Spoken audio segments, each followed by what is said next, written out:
масъалаи муайян кардани хатти сарҳадиро марҳила ба марҳила бо ҷалби сатҳои хеле баланди мақомоти идораҳои давлатӣ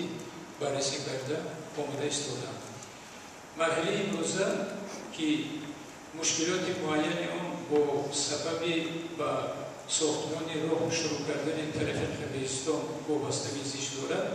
ду масъала мавриди баррасӣ қарор доданд. Якум муайян кардани хатти гузариши роҳи Коктош-Оқсой тамтиқ дар ҳудуди марзи Исфарболкан ва дар ҳамин замина муайян кардани хатти гузариши роҳи мустақили Исфара-Ворух ки имконияти бештареро барои рафторҳои мардуми ҷамоати Ворух муайян